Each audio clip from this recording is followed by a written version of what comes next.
Hi, this is John Wiederhorn with the MTV2 Headbangers Ball blog podcast, and we're here with David Draiman from Disturbed. How's it going, David? It's going great, but looking forward to starting stuff up again. Excellent. You're just about to hit the road, right, to promote this upcoming record?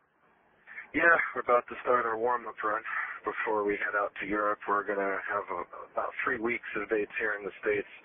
Small theaters, a few radio shows, just kind of getting the bugs out before we move on to the bigger stuff. Mm-hmm. Are you going to be doing a lot of stuff from Indestructible, or is this mostly going to be the old album? We'll only be playing the 2 songs that have been released thus far until June 3rd, until the actual release date. So unfortunately, that's what we're bound to until the record is actually out there. Right. Yeah, it's kind of a tease. But for the first 3-week run, for the warm-up run, even though we can't play all of the new material, we'll probably throw in a couple of older songs and/or maybe B-side stuff that people, just the diehards will get, or that people haven't heard in a while, or people never thought they'd heard live. So we're trying to still keep it as fresh and as exciting as possible for everyone without revealing too much of the new record yet. Cool. Yeah, it's funny. There was a time where it didn't really matter what you played live, and bands could actually screen their upcoming material and test it by playing it live. But now it's all over the internet. Yeah, it's a different world these days, man. It's unfortunate because you truly do get a different level of appreciation for a song based on how it impacts live. So, yeah, it's actually a very, very valid point. Mm-hmm.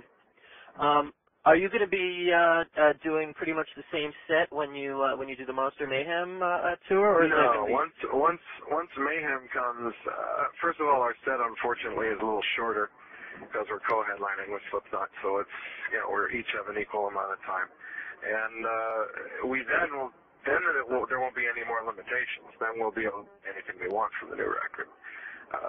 The Mayhem run isn't starting until end of June, so it shouldn't be an issue whatsoever. We'll definitely expand the set at that point. Mm-hmm. It's pretty great that you can go out with a band like Slipknot and still have a co-headlining thing where that you play to kids who like both bands a lot, and then you can also go and play with a much more melodic metal band and still draw a crowd. It's like you have that hybrid ability. It's nice to be able to dip into both worlds a little bit, but I would definitely say that on that bill, we are probably far and away the most melodic band on that whole lineup. But, it's okay because we still bring the shit. We still keep it heavy. We still, especially with the material from the new record, I think that we've always been able to do more than hold our own. So I think we welcome being put into an environment that doesn't have 10 bands on it that are just like us. It's better that way.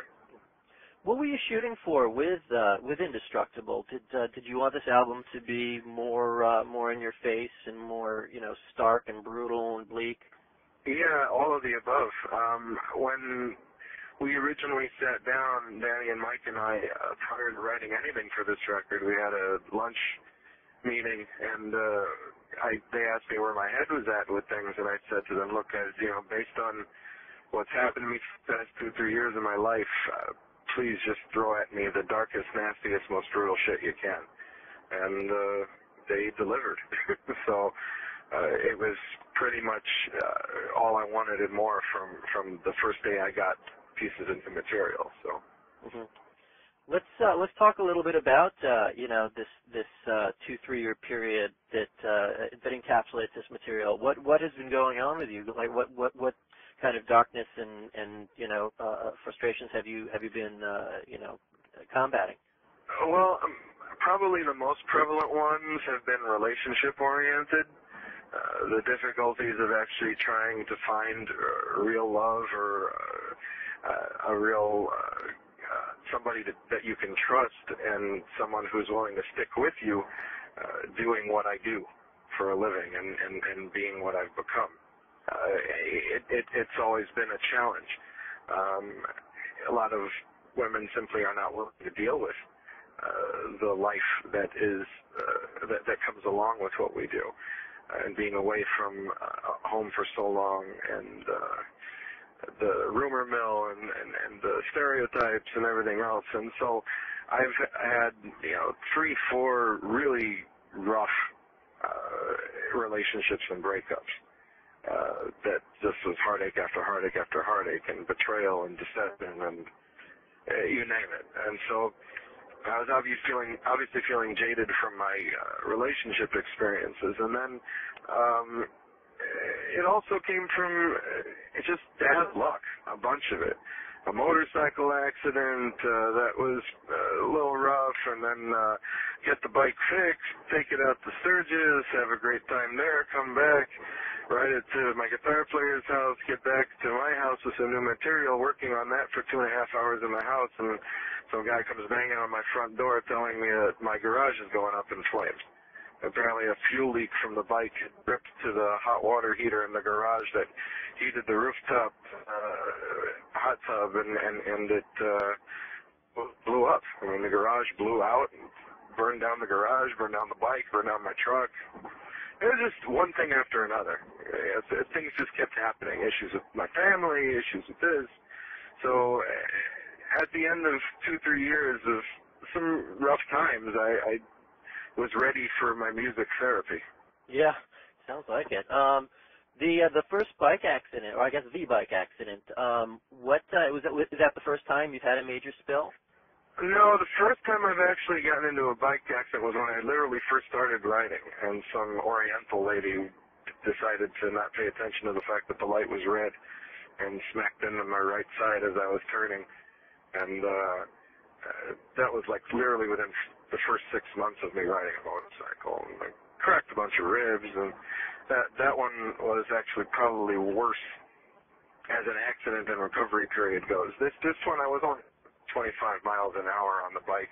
Wasn't going very fast at all, just on side streets. And this one guy just decided to turn in front of me whether I was coming or not, and whether the light was green for me or not. And I couldn't slow down in time and had to lay it down.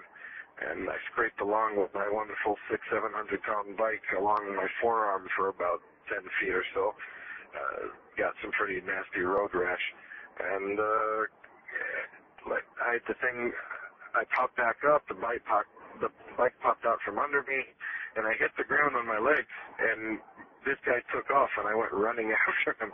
And the people who were there at the site hold me down, and like, oh, relax, you don't realize what just happened to you, you just had an accident, you just smacked along the ground with your bike, you're not feeling it yet, but you will. And I was still furious, and then this van full of Mexican gentlemen opens up this sliding door as it pulls up alongside and said, "Come on, man, get in. We saw the guy who did it. He pulled you off. He cut you off. It's fucking bullshit. Let's go get him." And I jump into the van with these guys and run 4 blocks down, and the guy had pulled into some house, and I took down his address and his license plate number, went back to the accident site where the cops and the ambulance were waiting for me. And as they're picking out pieces of asphalt from my arm in the ambulance, the cops are asking me where the guy is. I said, well, here's the address of the house he pulled into, here's his license plate number, go get him. I got the guy, his excuse is that he was going to get his daughter to translate for him because he didn't speak a word of English.